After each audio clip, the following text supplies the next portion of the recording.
Assalamualaikum, selamat datang ke YouTube channel Bak Taylor. So hari ini macam biasa kita adalah series Melayu Jangan Hilang. Jadi series podcast kita ni banyak lah. Kita dah mula dengan sebelum ni dokumentari, kemudian kita ada series podcast dengan Abang ABUs dan sebagainya. So hari ini ada tamu istimewa seperti yang dijanjikan dalam episod sebelum ni, iaitu kita ada Panglima Duka.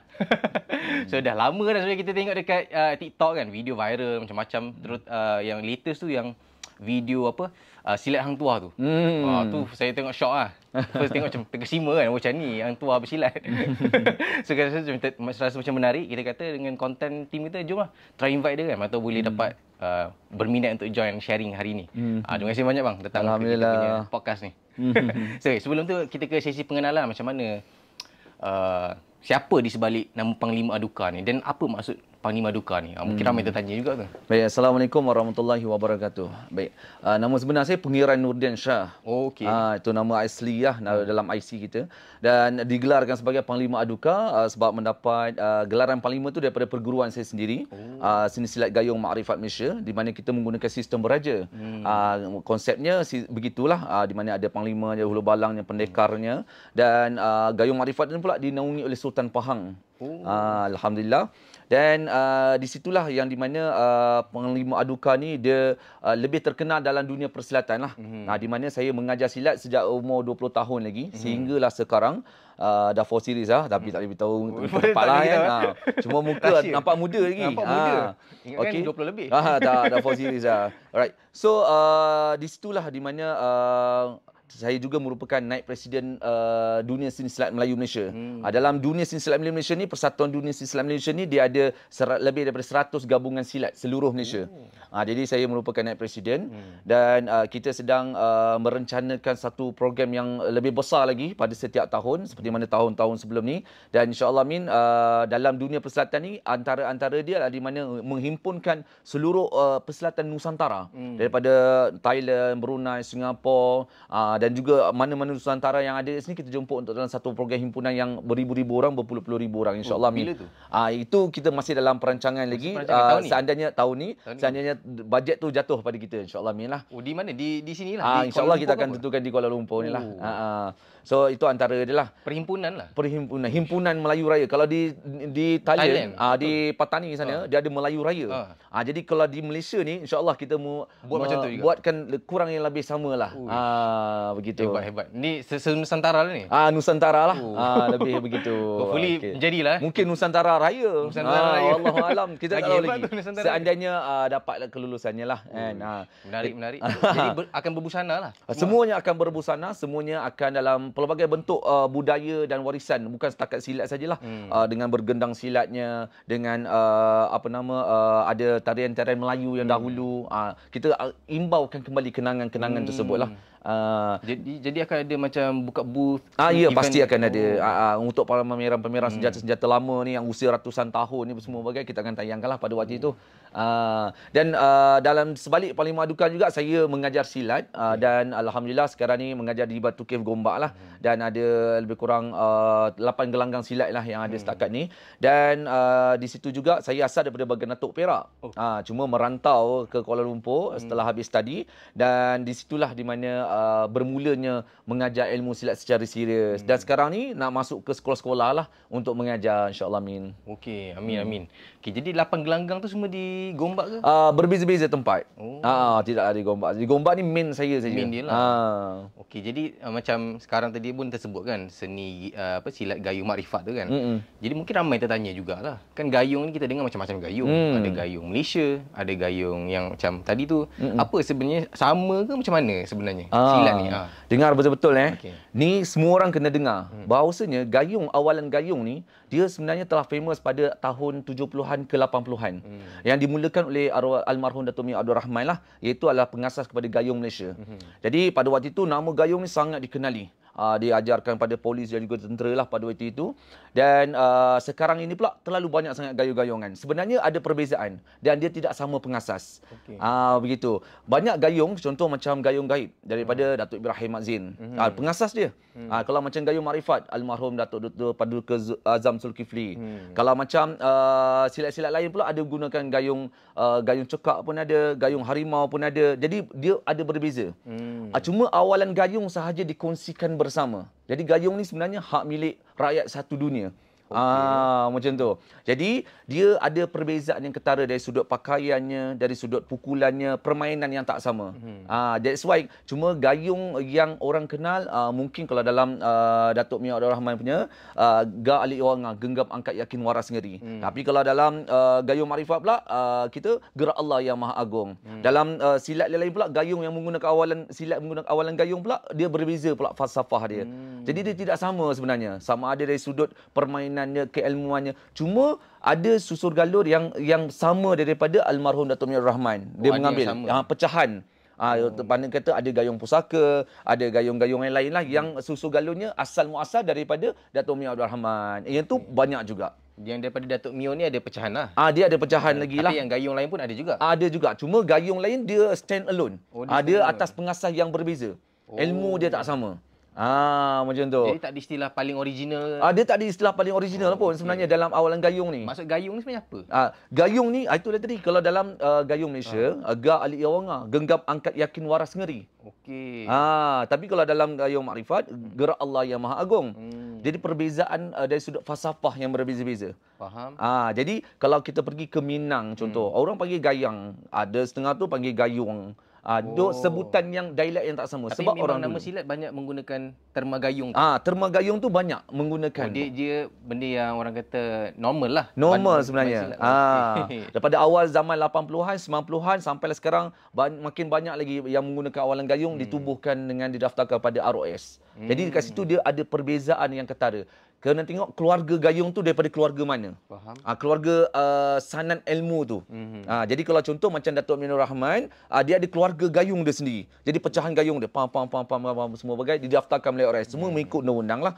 Tapi kalau contoh gayung yang lain pula ada gayung makrifat, gayung gaib, ada gayung harimau. Semua tu ada dia orang punya stand alone yang sendiri. Keluarga yang berbeza. Okey, faham. Begitu. Tapi kalau dari segi perguruan antara gayung-gayung tadi tu, di atas tu ada pertembungan ke? Maksudnya daripada guru yang sama ke, jalur yang sama? Itulah pada keluarga. Pada keluarga. Contoh macam Datuk Mia Abdul Rahman ni, dia ada banyak pecahan dia sebenarnya. Cuma yang pada waktu zaman tu ada gayung pusaka Malaysia dan juga gayung Malaysia. Lepas tu sekarang ni banyaklah bertubuhan yang tambah lagi daripada satu keluarga yang sama. Iaitu daripada Datuk Mia Abdul Rahman lah, muasal ilmu tersebut. Tapi kalau macam gayung makrifat tidak ada pecahan. Dia hanya daripada Datuk Azam Zulkifli ni, dia satu seorang saja. Dan hanya still gayung makrifat saja. Dia tidak ada pecahan gayung ni tak ada. Di satulah. Keluarganya berbeza. Okey, faham. Walaupun awalannya sama gayungnya tapi keluarganya tidak sama. Kalau dari segi perguruan atasnya lagi? Dia tidak ada lagi atas lagi dah. Itu siapa pengasas itulah yang teratas pada persatuan tersebut. Tapi tengok pada ilmu dia lah. Kadang hari ni kalau pengasas dia daftar ROS dia letakkan pengasas kepada persatuan. Tapi bukan pengasas kepada ilmu. Keilmuan tu lah. Keilmuan tersebut siapa pula orangnya. Begitu. Okey, jadi jelaslah macam-macam jenis gayung kan, sebab lain lagi momentum sekarang filem gayung nak keluar. Filem gayung lakonan Beto Kusyari pada 8 Mei 2025. Ini adalah satu momentum yang sangat-sangat baik yang mungkin akan mengejar rating Mat Kilau zaman ketika dulu. Di mana waktu itu habis filem Mat Kilau, ramai orang Melayu hantar anak-anaknya bersilat. Bahkan bukan anak dia, bapa budak pun belajar silat sekali. Anak beranak sekali. Anak beranak belajar silat. Di gelanggang saya terbukti dah umur 50 tahun pun belajar silat lagi. 50 tahun? Ya. Apa yang memotivasikan dia tu? Ada tak dia bagi dia sharing ke? Nakkan rasa. Rasa senaman tu bagaimana senaman dan silat keluar peluh. Orang-orang tua ni kalau ajak sparring tak lalulah dah. Ajak jogging 5 km belum tentulah juga kan. Tak semualah. Tetapi dia nakkan rasa. Rasa ni yang ada rasa pejuang, rasa semangat membuat-buat tu supaya hari ini kalau kita tengok balik dalam orang melahirkan pendekar, melahirkan pesilat lah senang cerita. Ramai hari ini orang melahirkan pesilat. Tapi belum tentu melahirkan pejuang. Pejuang ini dia faham pasal silat sebab dia berjuang menggunakan akal, menggunakan fizikal dia, menggunakan rohani dia. Jadi dia akan tahu bagaimana untuk menyuarakan mengikut lunas undang-undang. Apa saja gerakan. Dan hari ini, ramai orang ingat belajar silat ni hanya sekadar belajar untuk bergaduh dengan orang. Untuk tunjuk hebat, nak jadi gangster, nak jadi orang yang nak nampak hebat kan. Tapi sebenarnya silat pada zaman hari ini dia berbeza. Dia berbeza maksudnya lebih kepada pandai akal. Menggunakan sistem saluran yang betul. Kalau mak rempit tu, dia janganlah rempit jalan raya. Rempitlah kalau minat pergi kat Profesional lah. profesional punya lapangan lah. Betul. Sama juga macam orang silat. Minat sparring, pergi. Jangan bergaduh dekat street fight sana, luar jalanan. Sparring lah di dalam pertandingan-pertandingan yang telah ada. Silat olahraga ada, full contact ada, ataupun mana-mana martial art bela diri, bertarung dekat situ untuk menguji keberanian diri juga kemahiran diri. Jadi kita ada lapangan yang sesuai mengikut daripada fizikal masing-masing. Jadi makanya pandai akal inilah yang kita kena gunakan supaya tidak melanggar undang-undang. Hari ini ramai orang rasa diri dia hebat. Rasa boleh bertarung, baru masuk 2-3 game competition, dah boleh bergaduh dengan orang kat luar sana. Tapi mereka lupa negara ada undang-undang. Kita tersentuh sedikit sahaja pun boleh kena charge. Menaikkan suara sedikit sahaja boleh dikenakan charge juga, menggugat, merasa terancam kepada orang tersebut. Boleh? Jadi undang-undang ni ramai orang tak tahu. Akta-akta ni dah sedia ada. Jadi sebagai orang silat, dia kena tahu juga akta yang perlu mereka tahu berkaitan dengan dunia persilatan. Dan benda ni lah yang membuatkan kita faham, kalau kita rasa kita hebat macam mana sekalipun, kita boleh bergaduh dengan orang, kita champion macam mana sekalipun, at the end, ramai juga orang kat luar sana. Jangan kita rasa kita boleh cabar semua orang. Jangan kita rasa kita boleh, jomlah, let's come. Tak boleh macam tu. Sebab negara ada undang-undang. Bila negara ada undang-undang, at the end, kalau tak ada undang-undang pun, orang awam boleh buat undang-undang. Kalau di negara Thailand, kita buat berlebihan. Kalau di negara Indonesia, di negara jiran kita, buat berlebihan. Mereka ada pistol yang boleh tembak macam tu je. Terror macam mana, kita boleh berlawan sampai 5 orang. At the end, kita akan mati dibunuh begitu sahaja. Tanpa menggunakan ilmu kita. Jadi makanya dalam negara Malaysia kita aman. Alhamdulillah. Kita masih terkawal lagi persenjataan tersebut. Tetapi kena ada juga ilmu silat tersebut. Cuma jangan salah guna kepada ilmu yang boleh memudaratkan diri balik. Okey. Betul. Okey, jadi kita tengok tadi macam konteks cerita. Kita rasa apa? Kalau kita tengok momentum persilatan kan, semenjak cerita Mak Kilau lah. Yang kita nampak betul-betul orang semangat lah. Semangat juang Melayu, silat tu dapat sambutan. Kalau keris orang beli kan. Kalau macam menurut Abang Panglima sendiri kan, bila tengok stigma masyarakat daripada sebelum keluar cerita Mak Kilau dengan setelah keluar cerita Mak Kilau tu, ada tak nampak macam sebelum ni orang memperlekehkan silat.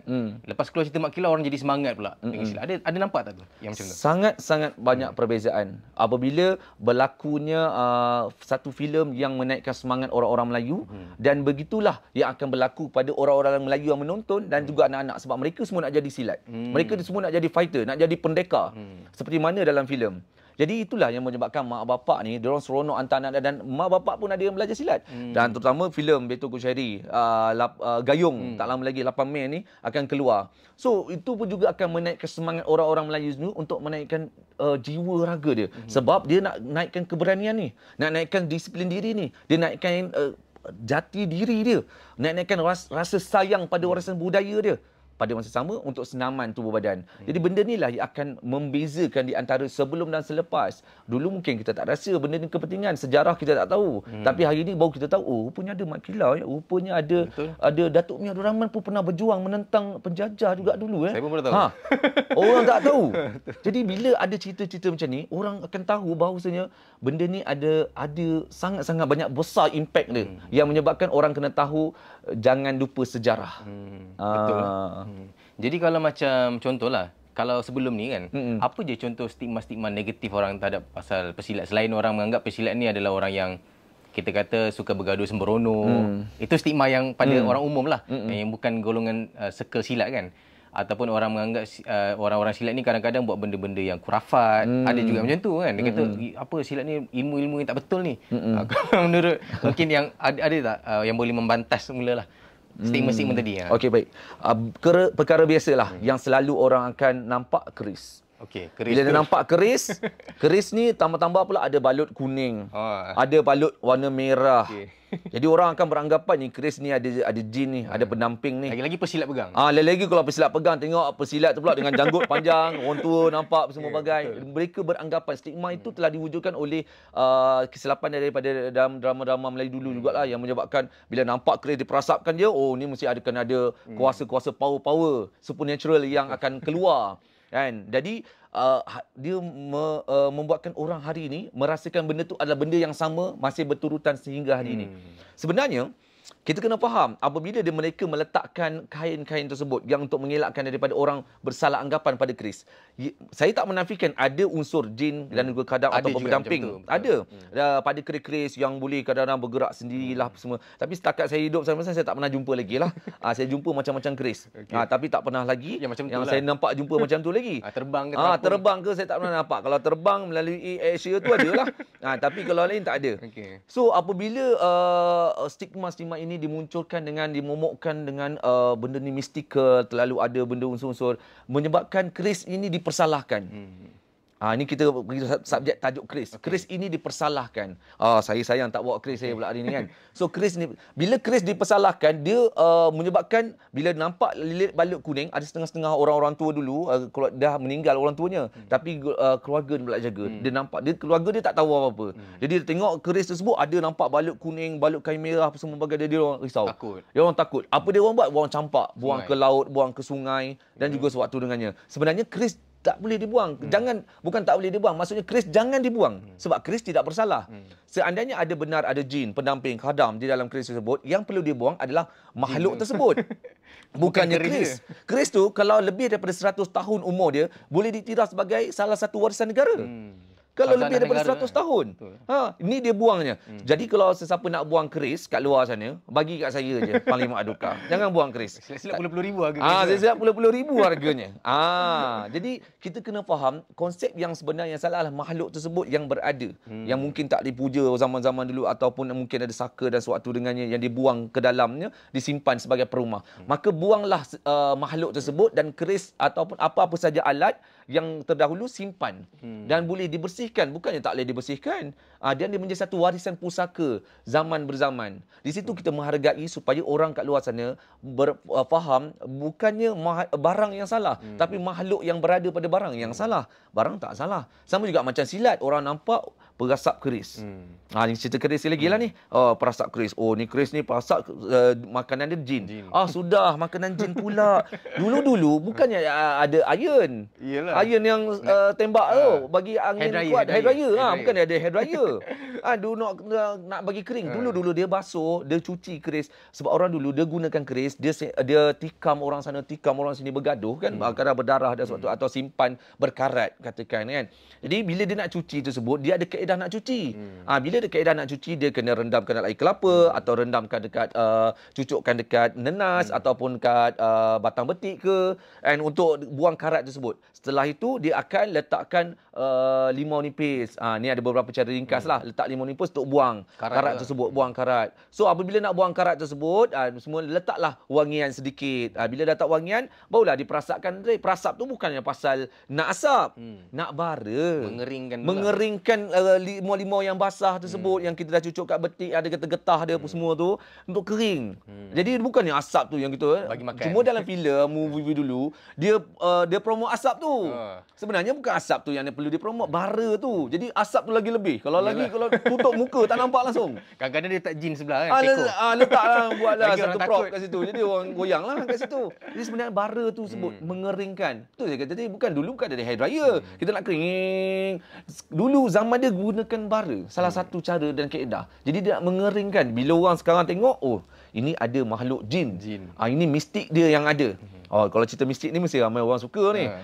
Jadi bila benda-benda tu dia yang akan menyebabkan orang salah faham. Sama juga macam orang bertapa. Bertapa.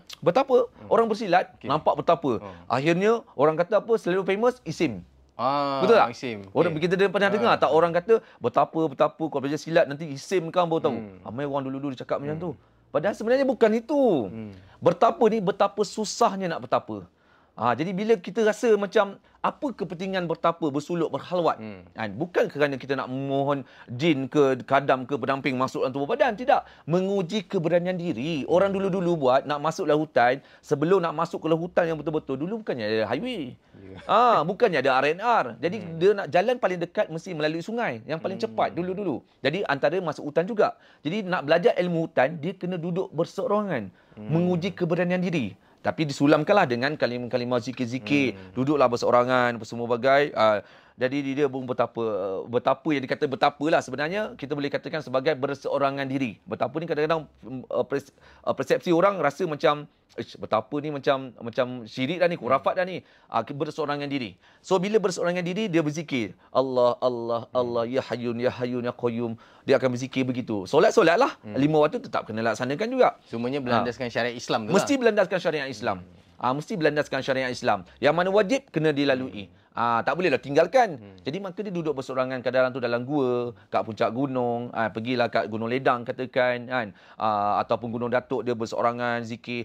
Kerana dia nak menguji keberanian diri. Kadang-kadang makhluk ni kan, makhluk jin, pendamping semua ni, dia orang suka datang dekat. Apabila kita berzikir, apa semua ada cahaya daripada tubuh badan kita ni. Zikir ni kan makanan kepada rohani. Jadi apabila dapat makanan yang banyak, kita Allah, Allah, Allah, maka bercahayalah, ada aura dia. Ni kalau Mak Saleh dia sukalah kaji pasal aura ni. Jadi bercahaya. Makhluk ni, itu sebab kita tak nampak jin. Tapi jin nampak kita. Apabila kita berzikir-zikir, cahaya banyak. Bila cahaya aura tu banyak, nur tu, cahaya tu banyak kan. So makhluk ni datanglah. Sama ada baik ataupun jahat. Jin kafir ke, jin Islam ke, datang. Dan bila datang, dia akan tengok kita. Dia akan tengok semua bagai. Makanya kat situlah kita akan diuji. Diuji oleh Allah SWT dengan cara pengujian begitu. Kita lari ke? Kita kata, aku tak takut pada makhluk. Aku takut pada Allah. Sekali kita duduk berzikir, Allah, Allah, Allah. Buka mata, tengok makhluk depan mata. Pam, betul depan mata. Pum, kita lari. Allah! Lari terus. Jadi kita kata tadi kita takut pada Allah. Tapi kita tengok makhluk tadi, makhluk jin, kita lari. Jadi menguji diri, menjawab persoalan, adakah kita takut pada makhluk? Adakah kita takut pada Allah sahaja? Itu persoalan yang orang-orang dulu menguji kita, falsafah di sebalik bersendirian dalam hutan atau puncak gunung dan sebagainya. Bukanlah memanggil jin dan sebagainya kan. Tapi saya tak nafikan ada. Yang terpesong lah. Yang terpesong tu saya tak nafikan, memang ada. Semua benda pun ada kan terpesong. Semua benda pun ada. Sebab kadang-kadang jin, dia boleh menipu. Kamu kalau dengar ikut cakap aku akan bagi kamu ilmu seperti mana kau dapat Wolverine. Tangan kau akan keluar. Dia pun terpercaya. Keluar keris ni. Keluar keris kat sini. Wolverine keluar dia punya ni, titanium dia kan. Dia keluar adamantium, Wolverine. Dia keluar keris. Dia pun terpedaya. Lah. So bila dia terpedaya, dia pun terikut cakap jin. Jin pun kata begini-begini. Itu yang terpesong. Jadi dia kena hadiahkan Al-Fatihah pada jin tu banyak-banyak. Kalau jin Islam biasanya dia minta Al-Fatihah lah. Dia minta Al-Fatihah, baca ayat-ayat Quran ni, bagi kat dia. Jadi pahala-pahala tu dia minta kita ni sebagai manusia niatkan bagi kat dia, jin Islam. Jadi dia bagilah kita kekuatan. Jadi kat situ dah mengganggu akidah. Dah pesong dia kat situ. Akidah kita nampak lari. Macam baca Quran. Ya. Tapi sebenarnya niat kita menghadiahkan kepada dia pula.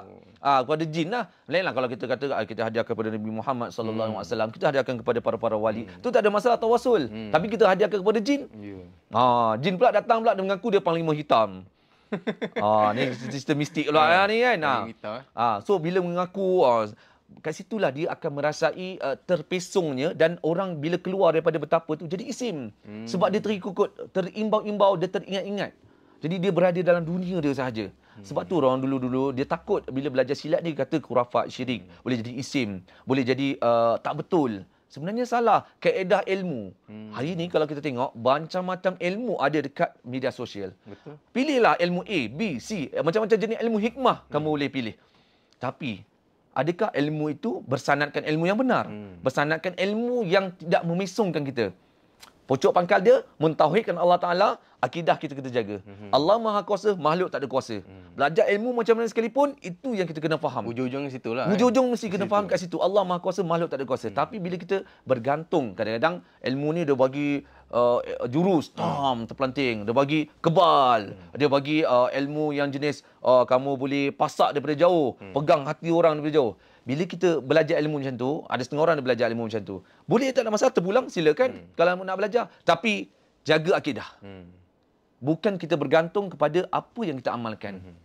Pucuk pangkal kita minta kepada Allah Ta'ala. Tapi kalau kita minta pada makhluk, kita menduakan Allah Ta'ala. Maka jaga supaya kita tidak mensyirikkan Allah Ta'ala. Kita boleh belajar apa saja, ilmu A, B, C, D. Tak ada masalah. Nak ambil, terpulang, ambil. Tapi mesti mentauhidkan Allah Ta'ala. Jangan kita bergantung. Kadang-kadang hari ni kita belajar sesuatu, kita tergantung pada ilmu. Contoh, kita letak cincin. Cincin ni dia buat pengisian. Ini pengisian penggerun. Cincin ni ada pengisian pengasih. Cincin ni boleh pukau orang. Kamu pakai je, kamu akan rasa. Orang tengok sekeliling nampak hebat. Kita pun kan, mula-mula dia, baik ni semua, okeylah saya pakailah sebab ikhtiar je, ikhtiar. Alasan orang sekarang ni ikhtiar lah. Mula-mula lah. Mula-mula dia ikhtiar lah katanya. Bila dah lama, dah dapat, betul lah orang ni semua bagai. So, satu hari tertinggal cincin. Aku tak boleh lah cincin aku tak ada ni. Orang nak jumpa ni, apa semua ni. Apa akidah kita jadi? Ya. Tanpa cincin, kita dah tak boleh hidup. Sebab ada pengisian, ada apa semua bagai. Akidah kita macam mana? Bergantung kepada siapa dah? Terganggu dah. Terganggulah akidah kita sebab kita bergantung pada cincin. Tanpa cincin ni, yang dah ada pengisian yang hebat-hebat ni, kita dah lupa Allah Ta'ala yang nentukan segala-galanya. Betul. Hari ni ramai orang begitu. Tanpa sedar. Tanpa sedar. Betul. Tanpa sedar. Jadi syirik kafir, syirik kecil. Tapi dia boleh jadi syirik besar. Bermula dengan macam tu. Bermula dengan kecil lah. Sebab dia tak jaga akidah dia. Benda ni yang kita kena jaga apabila memakai sesuatu benda-benda barangan yang bentuk hikmah. Supaya orang, ibu bapa kat luar sana, dia tahu, ini membezakan dia. Nak belajar boleh, tapi kita kena jaga juga akidah kita, tauhid kita. Okey. Baik, jadi nampaknya kita dah agak mistik kan intense di situ kan. Okey, lepas ni kita ke bahagian intelektual pula. Okey, mistik kita dah nampak tadi. Kita mungkin di satu perspektif yang orang terlepas pandang, iaitu bahagian intelektual di sebalik silat. Selalu kan orang daripada dulu lah kan, tahun 80-an, 90-an, mistik kita dah tahu dah maklum sangat. Yang bahagian intelektual yang jarang-jarang disebut orang. Mungkin lepas rehat ni, kita nak minta Panglima Duka lah sharing kita bagaimana sebenarnya seorang pesilat itu adalah orang yang penuh intelektual. Macam mana nak tahu? Pastikan untuk standby, continue untuk tonton setelah habis rehat ni. Jumpa nanti.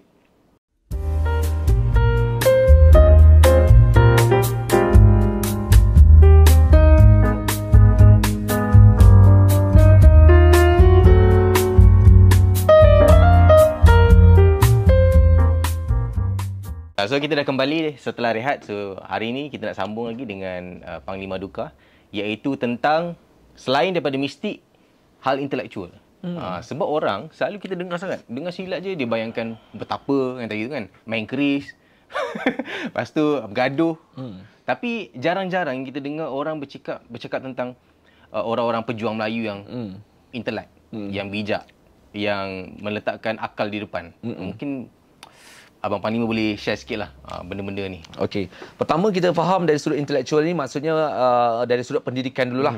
Dari sudut pendidikan lebih kepada untuk sukan. Contoh dalam silat ni kita ada silat olahraga. So kita melahirkan banyak champion-champion dunia yang mengharumkan nama negara dari sudut intelektual. Contoh Jufri Al-Jamari 4 kali champion dunia. Ada juga Ruzaidi Abdul Rahman, champion dunia juga. Kita ada lagi Abang Botak, champion juga. So benda-benda ni dia akan mengakibatkan orang lain nak jadikan mereka sebagai satu idola, kekuatan mereka untuk jadi seorang yang lebih berdaya saing. Dan pada anak-anak kecil ataupun orang dewasa yang masih study lagi sekalipun, mereka akan lihat tu dari sudut benda yang boleh menggalakkan mereka untuk rasa memberi sumbangan kepada diri, keluarga, mengharumkan nama negara, negeri sendiri masing-masing. Dan benda ni lah yang akan menyebabkan mereka rasa seronok. Sebab ada satu aktiviti yang membuatkan mereka ada jalan yang mereka nak tuju. Tu saya kata tadi, kalau Mak Rempit ni, mereka nak pergi bertarung dalam rempitan tu, nak bertarung, pergilah secara halal di lapangan. Letaklah. Tapi kalau orang silat, tak perlu nak berseparing kat luar. Apa semua. Kita ada pertandingan-pertandingan silat. Kita ada full contact. Kita ada Muay Thai punya game. Kita ada silat punya game. Silat olahraga punya game. Jadi boleh belajar kat situ untuk masuk, salurkan energi kita yang positif tersebut ke dalam gelanggang yang sebenar. Cara sihat lah. Cara sihat. Ini akan mengakibatkan mereka boleh membanggakan orang, bahkan bukan negara lah. Orang kampung pun rasa bangga. Dia orang rasa bangga apabila aku nampak kau keluar kat TV je cukup. Keluar kat TV je. Semalam nampak keluar kat TV. Rasa seronok kan. Walaupun tak menang. Walaupun tak menang, keluar kat TV je tu. Rasa seronok. Jadi mana kat situ dari sudut intelektual dia mengembangkan pemikiran orang bahawa silat ini ada banyak kebaikan dia. Sama juga macam untuk orang-orang tua. Hari ini orang tua dia nak suruh sparring mungkin dah tak lalu dah sangat kan. Tapi dia orang suka sebab boleh mengeluarkan peluh. Senaman, satu kesihatan yang baik. Berzumba boleh, silat mestilah boleh.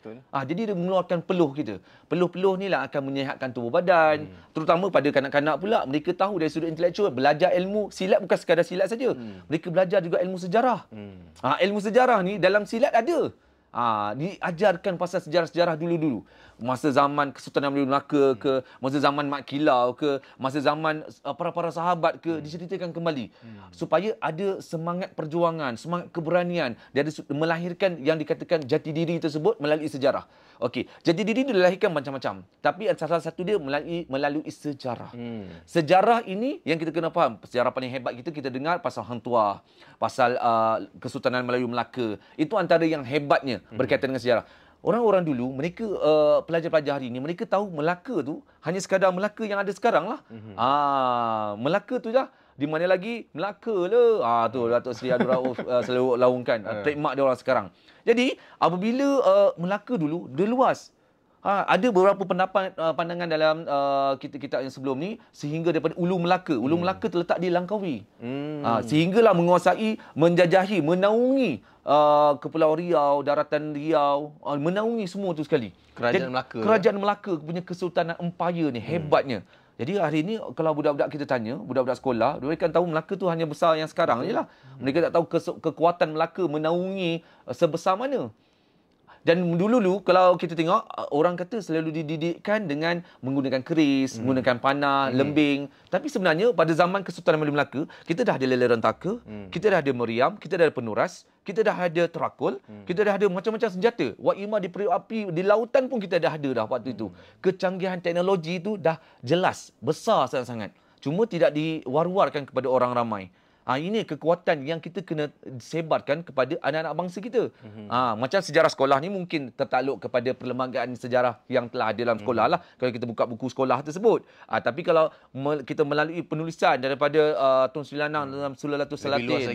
Lebih luas lagi. Dalam buku-buku baru. Tasjil Anis Salatin. Dalam buku Hikayat Hang Tuah. Dia lebih meluas lagi berkaitan dengan apa yang berlaku pada zaman dahulu untuk diceritakan pada generasi sekarang. Supaya mendidik mereka intelektual kita dulu dah ada kecanggihan. Kita dah ada teknologi yang cukup hebat. Kapal mendam berahi pada zaman Sultan Melayu Melaka boleh berlalu dengan sangat pantas berapa ribu knot. Laju sangat-sangat. Jadi apabila kelajuan mereka ini membina teknologi tersebut, hari ini ramai orang tak tahu. Kat situ silat ini, dalam silat mendidik juga berkaitan dengan sejarah. Supaya mereka ada satu sifat intelektual yang membuatkan menghargai warisan budaya yang ada ni. Jadi diri dia orang naik semangat. Rupanya tok nenek moyangku dulu dah lama canggih. Tapi hari ni aku ingat nampak pergi kat Melaka hanya Air Formosa je. Air Formosa tu bukannya itu Belanda punya ciptaan. Portugis punya ciptaan. Jadi apabila mana ciptaan orang Melayu yang telah dimusnahkan, yang telah dihancurkan pada zaman-zaman tersebut. Jadi sebenarnya ada banyak lagi dekat luar sana. Ini yang mendidik intelektual tersebut. Jadi orang sebenarnya apa dah terlalu fokus kepada benda-benda yang tak sepatutnya lah kan. Dia tak melihat kepada konteks tadi tu. Okey, macam kita tengoklah tadi contoh tentang intelektual ataupun relevannya silat di zaman sekarang.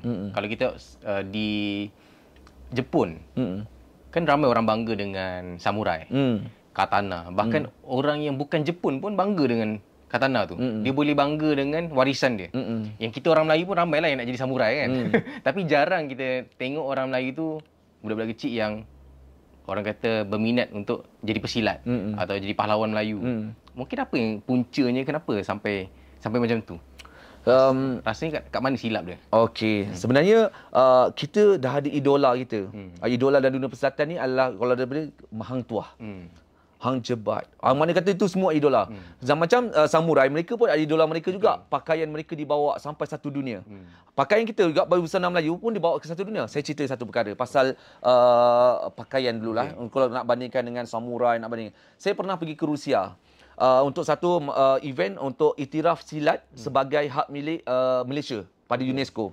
So maksudnya saya ni presentation untuk UNESCO lah. Bila tu? Pada tahun 2019 di Ulyanovsk, Rusia. So saya pergi ke sana bersama dengan Jabatan Warisan Negara, bersama dengan Kerajaan Malaysia yang sponsor lah, Jabatan Warisan Negara terutamanya, dan juga pihak-pihak silat yang lain lah. Jadi kita pergi ke sana. Kita bawa baju persilatan kita. Kalau kata samurai dengan baju dia apa semua bagai, senjata kita bawa baju kita, kita bawa cuma keris tak boleh dibawa lah sebab naik flight kan. So, kita bawa pakaian-pakaian kita. Sampai dekat sana, ada lebih berpuluh-puluh lah martial art bela diri dari seluruh dunia yang berada dekat sana. Jadi masing-masing ada presentation dia orang masing-masing. Salah satunya ramai orang tak tahu, pada waktu itu orang silat daripada Malaysia memenangi di mana pakaian antara yang terbaik pada waktu itu, mengalahkan seluruh masyarakat yang ada kat sana. Oh, ya? Dengan berbusana Melayu. Kita diiktiraf di sana. Pakaian kita ni. Tapi hari ni kalau kita tengok, orang tak tahu pun cerita tersebut. Sebab Iktiraf mungkin dari kurang segi diwar-warkan. Originality ke atau dari segi kecantikan ke macam mana? Originality kita. Dan juga kecantikan yang ada pada pakaian kita. Dengan bersongkitnya, dengan bertanjaknya, dengan ada gayanya, dengan kita punya aura. Bila orang pakai baju silat ni ataupun menggunakan songkit silat ni kan, dia nampak aura yang berbeza. Kita menang pada waktu itu. Diiktiraf ketika itu. Dan pada waktu sama juga, silat diiktiraf hak milik Malaysia. Oh ya? Dapat pengiktirafan? Dapat pengiktirafan, kita dapat kepada Malaysia. Itu pasukan-pasukan saya lah bersama dengan Dunia Silat Melayu Malaysia. Kita pergi ke sana. Buat presentation juga berkaitan dengan silat, berkaitan dengan suatu dengan ada demo juga kan? Ada. Videonya pun ada. Pernah viral satu ketika dahulu. Tapi mungkin sebab dah lama 2019, sebelum PKP, jadi benda tu kurang lagi lah. Nak diwar-warkan. Tapi kita, pakaian kita ni jadi orang tertanya-tanya. Orang terkesima lah tengok. Orang terkesima. Orang Jerman, orang Rusia apa semua, badan dah lah besar-besar. Kan? Dia orang tengok kita semua nampak smart. Nampak mengalahkan samurai, mengalahkan saya tak ingatlah dengan nada macam-macam lah diorang punya masyarakat bela diri diorang ni kan. Kat situ menunjukkan kita ni sebenarnya ada satu kekuatan pada budaya kita. Gambar tu masih ada ke? Ada. Nanti boleh share kan? Boleh, tak ada masalah. Videonya pun ada apa semua. Bukti sijilnya pun ada. Hebat. Pada waktu itu kalau macam silat diiktiraf hak milik Malaysia, pencak silat diiktiraf oleh kepada Indonesia. Beza kat mana? Okey, pencak silat dengan Indonesia dengan silat ni berbeza. Sebab tu kalau hari ni perkataan tu kalau dari sudut UNESCO dia pecahkanlah. Biasalah kan, dia pecah-pecahkan semua. Ada pro and cons dia. Tapi kita anggap sebagai positif lah. Positif punya. Jadi silat ni hak milik Malaysia, pencak silat hak milik Indonesia. Waktu ketika saya antara yang terbabit dalam untuk mencantikkan dalam kertas kerja dalam berkaitan dengan silat. Jadi silat ini dia banyak kepada ada seni dia, ada bunga dia, ada tari dia, ada dia punya gerak-geri dia. Dia ada pokok yang melahirkan bunga dan bunga daun-daun dia. Jadi dia perlahan gerakan dia, ada waktu dia speed, ada waktu dia laju. Tapi dia membezakan dengan pencak silat. Sebab tu kalau kita tengok orang dekat Indonesia kebanyakannya lah. Kalau macam Riau, daratan Riau masih Melayu, dia masih mengekalkan silat Melayunya lah. Tapi kalau macam kalau di tanah Jawa, dia gerakan dia laju. Tapi kalau orang Melayu, kat tanah Melayu, dia naik perlahan. Break. Ada guru saya pernah ceritakan, waktu Laksmana Hang Tuah bertemu dengan Majapahit, Majapahit kat tanah Jawa kan, dia memperkenalkan diri dia. Dia begini, akulah Laksmana yang menjunjung Allah yang satu, memayungi. Dia ada sambil dia bercakap. Sambil dia bercakap. Dia terangkan. Dia terangkan. Ada juga menyatakan dia tak terangkan, dia buat dalam perbuatan. Sebab orang dulu dia faham melalui perbuatan, tanpa bercakap pun dia dah tahu dah. Jadi kita ada gerakan yang perlahan, cantik, lembut seni berbanding dengan gerakan yang ada di sana. Itu antara yang membezakan gerakan-gerakan pencak silat dengan silat. Ini yang ramai orang yang kadang-kadang kalau kita tengok pertandingan-pertandingan hari ini ada banyak pengaruh daripada Indonesia lah. Sebab undang-undang pun daripada sana. Jadi pengaruh tu banyak. Tapi kalau silat Melayu dia cantik je, dia relax, tarik apa semua bagai. Dia berseni. Itu kalau kata Abang Ibius tadi tu, wahai saudaraku, marilah datang minum. Ni ambillah segelas secawan, silakan duduk. Gerakan silat dia kata kan. Sama juga macam gerakan kalau dalam alam Melayu. Begitulah kaedah dia. Penuh dengan falsafah. Tetapi jangan diusik. Bila diusik, melantun dia bukan sekali, akan berkali-kali. Okey, jadi jap ni kita cerita pasal nak masuk ke Hang Tuah pula kan. Hang Tuah. Hang Tuah ni dah masuk, orang kata save the best for the last lah. Ramai pun nak tahu kan, kenapa Hang Tuah punya, di mana, siapa sebenarnya penerus silat Hang Tuah kan?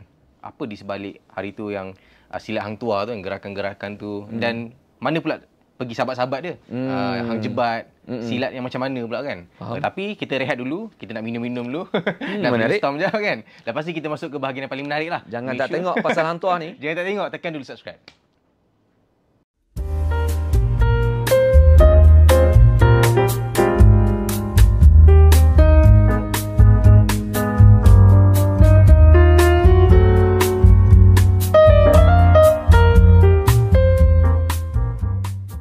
dinanti-nantikan. Mungkin korang tengok apa tagline video ni pun dekat thumbnail pun hang tuah kan. Jadi lagi-lagi terutama pada video yang baru-baru ni yang pada event di program di Melaka tu, MITC. ada di MITC Melaka, ada seni tari hang tuah tu. Saya rasa ramai tu yang jadi macam triggered lah tengok kan. So apa kata kita dengar sendiri daripada Panglima Duka macam mana silat-silat hang tuah ni sebenarnya kan, cerita dia. Sebab ramai pun ada kata yang ini silat hang tuah, yang itu silat hang tuah. Sebenarnya macam mana kalau dari sudut perspektif persilatan ni? Okey. Dari sudut perspektif persilatan, silat hang tuah ni kita pun tak tahu dulu hang tuah pakai silat apa. Okey, kita kena faham dari satu sudut. Dulu tidak ada nama silat pun. Dia orang dulu panggil ilmu dia ilmu hulu balang, ilmu penjurit, ilmu perang. Orang panggil macam tu ilmu ni. Dia tak panggil ilmu silat. Kalau kita pergi Penang, orang panggil silat tapi ada setengah-setengah tempat, tengok pada tempat juga, ada juga tempat dia panggil silat, ada panggil silat. Kalau ke Minang, Pagaruyung dia panggil silat. Dia tak panggil silat, dia panggil silat. Jadi sebutan dialog tu tak sama. Dia berbeza. Jadi apa hang tuah ni pula? Silat apa? Sebenarnya Datuk Laksamana Hang Tuah ni sampai sekarang dia tidak ada satu nama yang khusus pun apa silat yang dia pakai. Yang macam sekarang ni. Sekarang ni kita ada macam-macam nama silat kan sebab kita berdaftar dengan ROS. So memang kena ada nama lah, satu nama yang khusus untuk kita sebagai brand kepada perguruan tersebut. Dulu-dulu tidak. Orang-orang dulu dia pergi ke mana-mana, contoh Laksamana Hang Tuah ni, dia pergi ke Johor. Dia mengajar, itu ada orang nak belajar silat dengan dia. Jadi dia ajarlah silat tu nampak macam gaya menyending-menyending. Orang panggil lah silat sending. Dia pergi dekat katalah dia pergi ke Kedah. Dia pergi ajarlah silat tu silat macam kaki banyak main. Orang panggil silat terlak. Dan dia pergilah ke mana-mana pun, dia mengikut pada tempat situasi tersebut. Jadi apabila silat tersebut tidak bernama, nama yang dia selalu orang sebut dulu adalah ilmu hulu balang, ilmu penjurit, ilmu perang. Itu yang selalu disebutkan sebagai nama. Jadi sekarang ni bila kita tengok pasal silat hang tuah yang saya mainkan dekat MITC. Sebenarnya satu silat yang telah daftar ROS nama silat hang tuah daripada Prof Ayanda Tuan Guru Haji Mokhtar lah. Dia adalah pengasas kepada Persatuan Silat Hang Tuah tersebut. Orang yang hebat sangat ni. Sangat-sangat hebat. Jadi dia ni orang yang merendah diri. Dia adalah salah satu seorang yang mengasaskan silat hang tuah tersebut. Ada nama silat hang tuah tu memang ada dalam ROS. Memang ada silat dia dan banyak gelanggang-gelanggang mereka di sini. Pelakon filem Ali Karimi, Ali Karimi filem Mat Kilau, dia anak kepada producer, dia belajar silat hang tuah. Memang ada nama dia lah. Macam saya main pula dekat MITC. Itu adalah inspirasi silat hang tuah berdasarkan daripada manuskrip yang ada dan berdasarkan daripada space yang kita ada lah sebab dia adalah teknologi AI.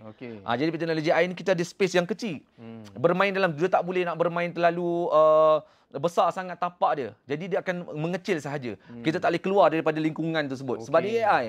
Jadi dia gerakan yang sebenarnya ada gerakan yang lebih besar sedikit, ada juga kecil sedikit. Jadi apa yang kita main itu adalah inspirasi daripada cita-cita yang ada menunjukkan ni hang tuah punya permainan digabungkan dengan permainan siku, permainan tangan dia, itu diinspirasikan berdasarkan daripada manuskrip yang ada. Macam dalam video tu kan kita tengok ada gerakan yang mula dia pelan, lepas tu ada yang laju. Tu kat mana beza, kenapa yang satu bahagian pelan, satu tu start laju? Silat hang tuah ni dia lebih memperkenalkan diri dulu mula-mula. Dia adab dia. Itu sebab kalau tengok dia adab perlahan, relax, semua bagai. So apabila dia dapat rentak, dia nak menunjukkan kemegahan satu-satu perguruan ataupun satu keagungan Melaka pada waktu itu, dia bermain buah pukul. Tam. Dia laju. Itu menunjukkan falsafah di sebaliknya. Dan pada akhirnya dia akan kembali kepada menghormat sesama. Tenang saja. Itulah yang menyebabkan ada perbezaan di antara hang tuah punya permainan dengan jebat. Jebat tak sama. Ada juga. Jebat berbeza. Jebat ni more kepada agresif. Dia lebih agresif. Masuk-masuk je dia dah agresif lah. Cuma adalah tari sedikit kan, tapi dia agresif lah. Dia macam permainan jebat. Dia macam tu. Kasturi dia lembut. Lekir dia berbeza pula. Itu daripada mana? Dari hikayat hang tuah ke? Ada daripada hikayat hang tuah diceritakan. Diceritakan. Hikayat hang tuah ni pula ada macam versi. Ada daripada penulis yang berbeza. Kalau kita tengok daripada penulis daripada Pak Uda Yaakob. Pak Uda Yaakob ni dia istilahkan diri sebagai salah satu keturunan Laksamana Hang Tuah lah. Sekarang berada dekat Temasek, Singapura. Dia mengeluarkan buku hikayat hang tuah berkaitan dengan hang tuah lah. macam Dr. Haidar pun ada keluarkan buku berkaitan Hang Tuah. Hang Tuah di Wijayanagara, Hang Tuah di Okinawa, dan juga beberapa. Jadi dia ada beberapa versi-versi yang ada kat dalam tu yang diceritakan. Jadi kita boleh olahkan daripada situ. Boleh cari persamaan dia lah. Boleh cari persamaan untuk dipersembahkan supaya orang nampak. Dari sudut silat ni ada permainan, bukan hanya sekadar tari ke tak, nanti lembut saja sampai ke sudah. Orang ingat menari silat lah zaman sekarang ni. Menari lah. Ataupun boleh bagi dancer je. Dancer lagi bagus. Dia dah tentu dia boleh tari dengan lagi baik daripada kita. Tapi tari silat dia tak sama. Tari silat dan silat ni maksudnya semua silat ada tari silat ke? Ada tari silat lah.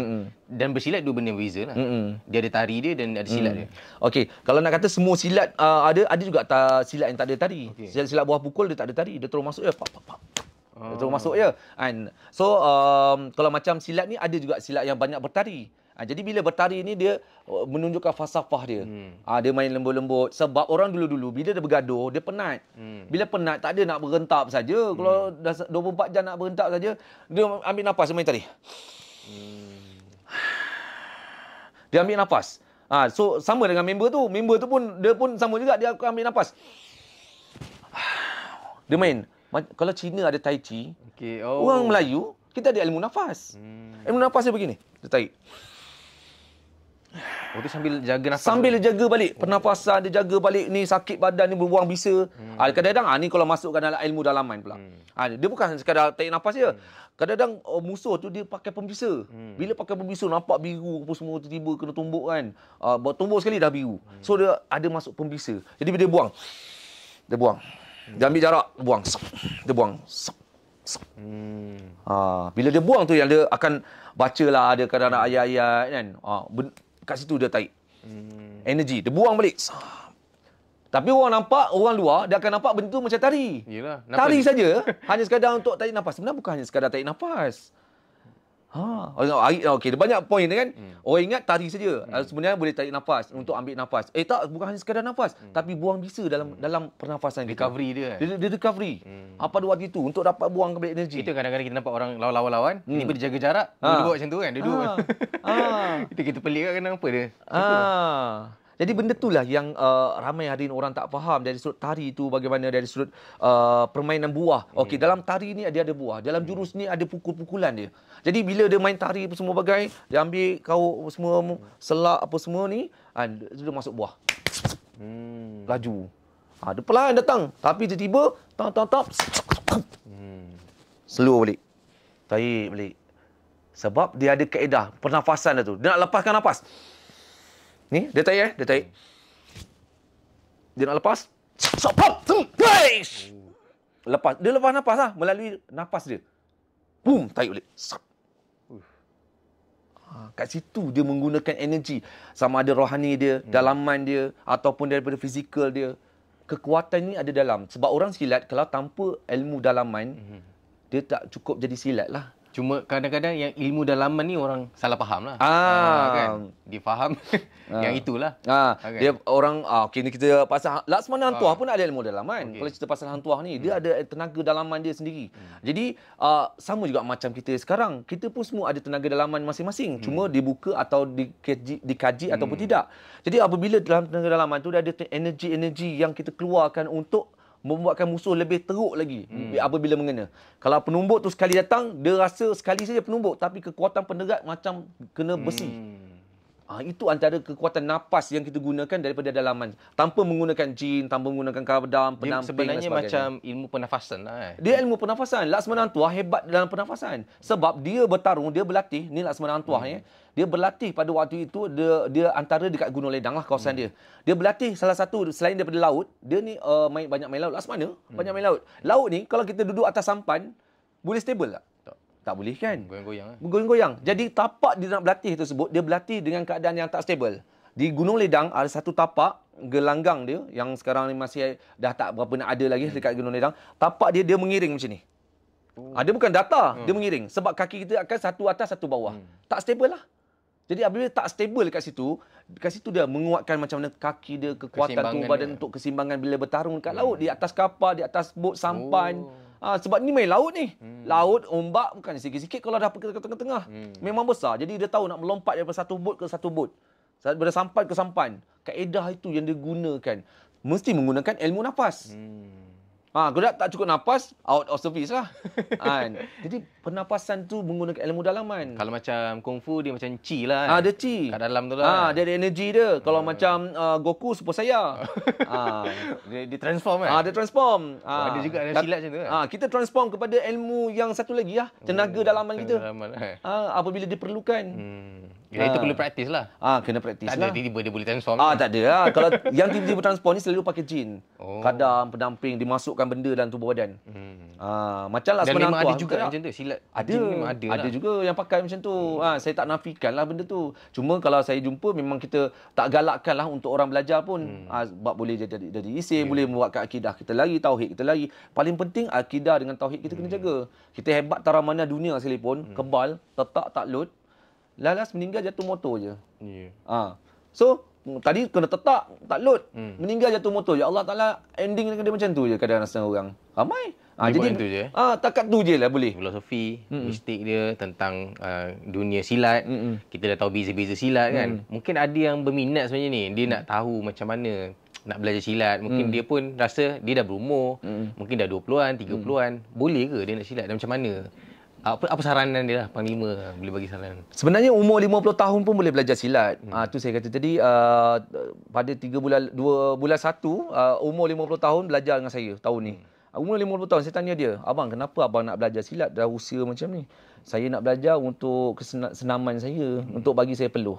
Sebab saya bawa Grab je. Jadi saya macam nak ada peluh. Terapi dia lah. Terapi untuk saya. Untuk hilang, releasekan tension, untuk bagi badan lagi lebih sihat. Dia memang dulu pernah silat ke atau memang baru? Dia tak pernah silat. Betul-betul Zero. baru start? Betul-betul baru start. Anak dia pun dia ada belajar silat dengan saya. So, benda tu sebenarnya silat sekarang, dia tidak mengikut umur pun. Tak kisah umur berapa sekalipun boleh belajar. Sebab dia lebih kepada untuk tapi tengok pada kemahiran masing-masing lah. Kalau umur 20, 30, boleh sparring, ajarlah sparring. Kalau umur 40 ke atas, dah 50 tulang pun dah bunyi-bunyi, tak payahlah kita ajar dia sparring. Tengok pada guru lah. Janganlah itu pun kau nak suruh dia hayun juga.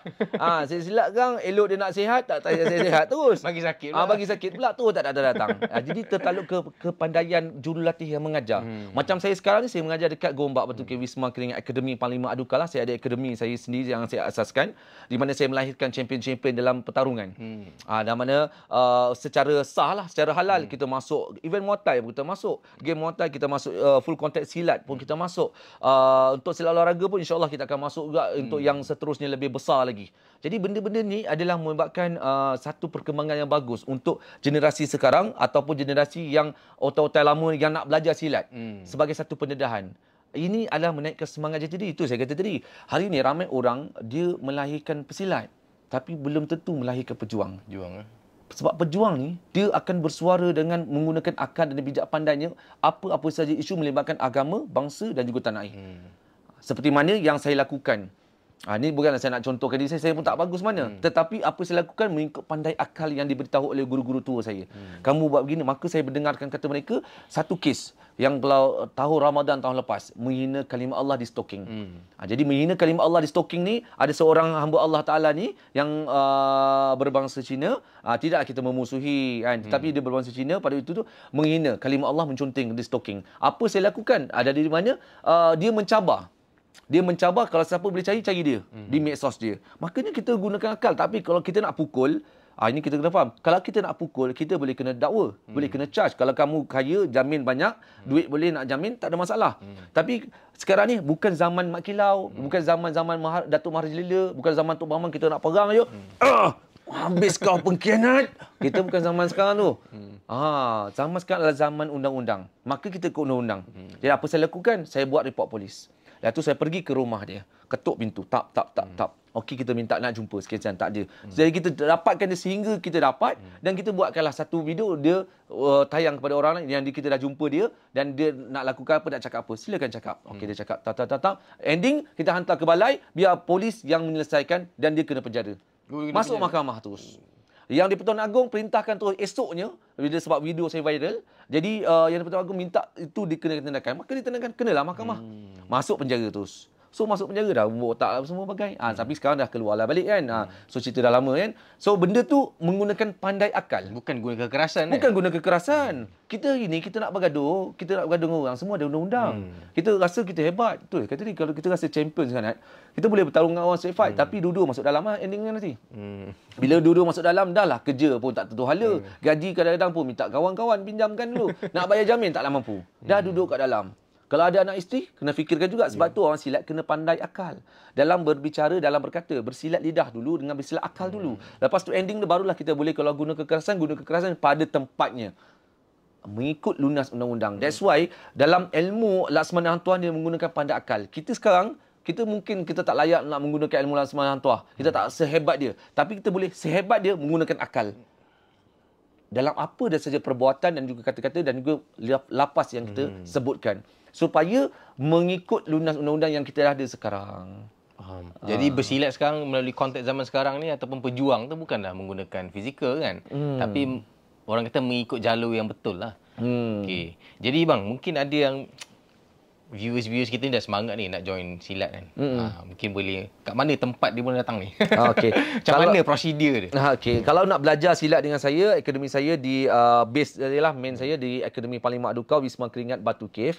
Jadi latihan saya setiap hari Isnin dengan Selasa lah untuk yang saya sendiri mengajar. Kalau student-student saya lain dia ada mengajar kat gelanggang-gelanggang lain lah. Tapi kalau nak saya sendiri kat situlah dengan Kampung Tauhid Bukit Permata Sigombak, tempat saya punya tradisi lah. Itu gelanggang tradisi. Saya ada gelanggang dalam bangunan yang kita train untuk fighter, untuk sparring lah.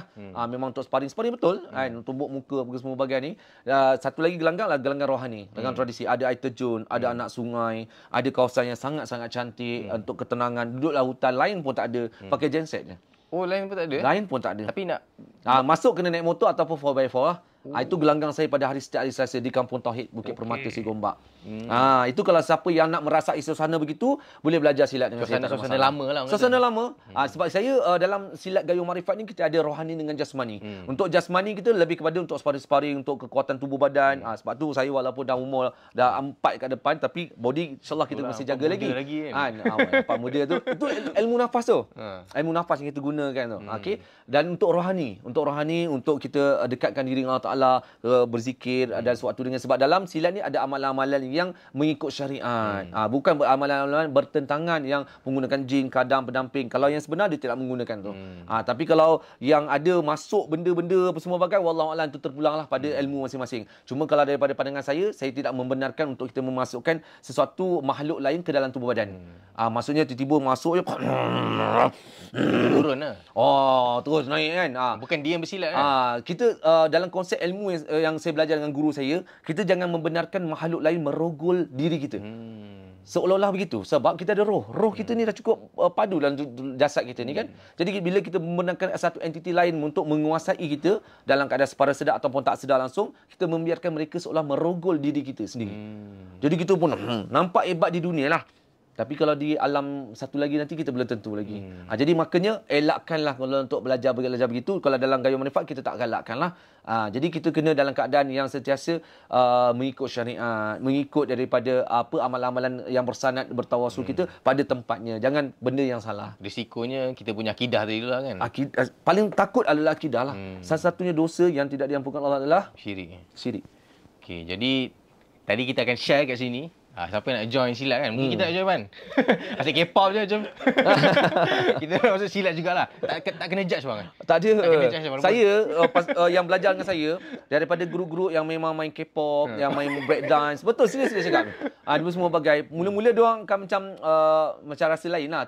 Tapi dia orang ni kaki dia orang memang dah boleh yang penari memang dah sedap lah, fleksibel. So bila main silat dia lagi sharp. Bila bertarung lagi sharp. Betul. Memang kes betul lah ni. Ni kes betul, cerita betul.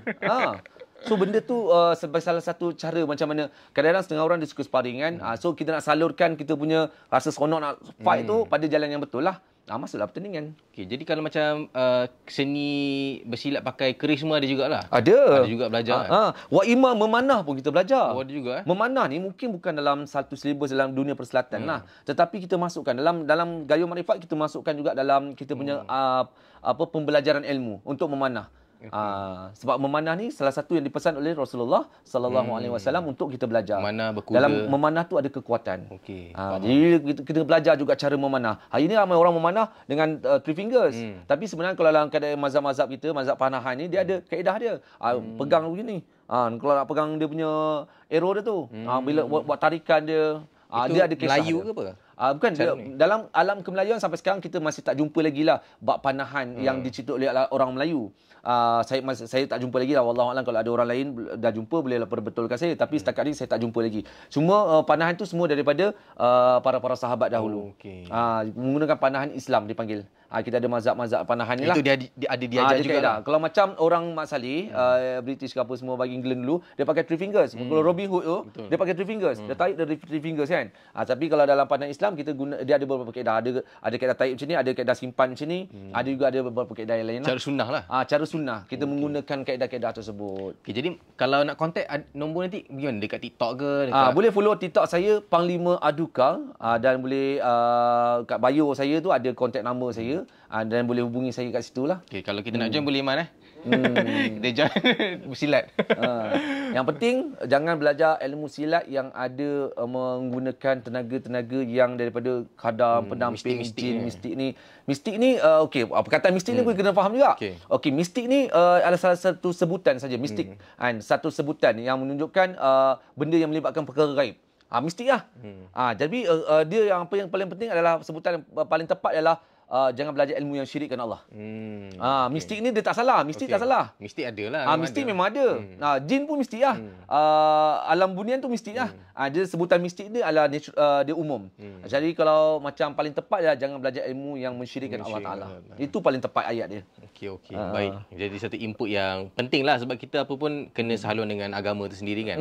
Okey, mungkin kata-kata terakhir lah. Mungkin Abang Panglima boleh sharing dengan generasi-generasi muda yang mungkin boleh jadi satu pemanggil semangat, yang mungkin merasakan why perlu kita melestarikan warisan ataupun bersilat ni lah. Satu kata-kata terakhir lah. Okey, baik. Harap-harap bukan yang terakhir lah. Terakhir untuk podcast ni. Baik. Pertama untuk orang silat lah.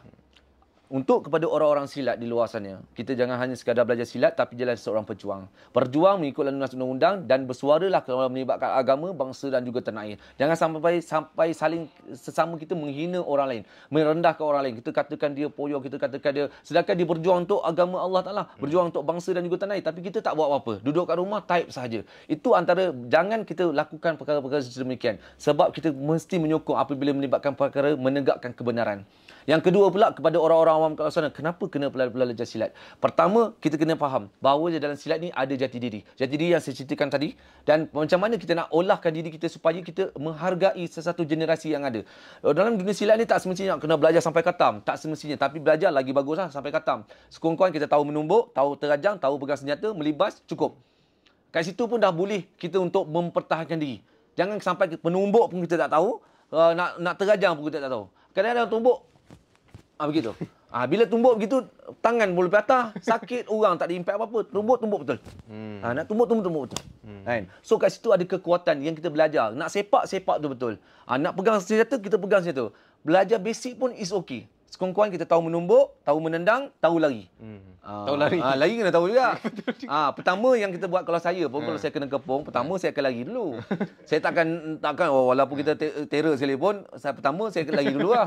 Dah lari, dapat lari, alhamdulillah lah, buat report polis lah.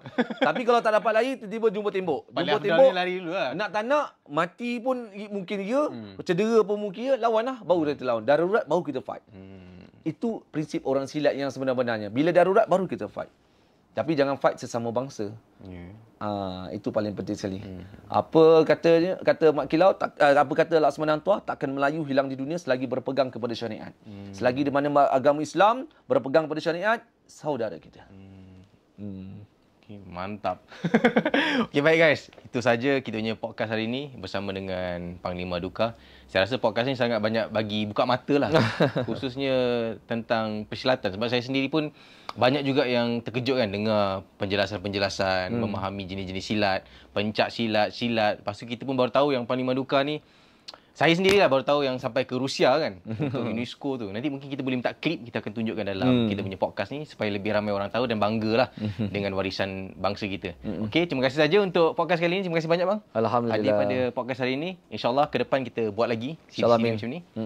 Jumpa dalam next video. Jangan lupa untuk tekan subscribe, juga follow Panglima Duka di TikTok dan Facebook Ada juga Facebook kan. Nanti kita akan letak kat sini. Itu saja untuk podcast kali ini. Terima kasih kerana meluangkan waktu. Assalamualaikum warahmatullahi wabarakatuh.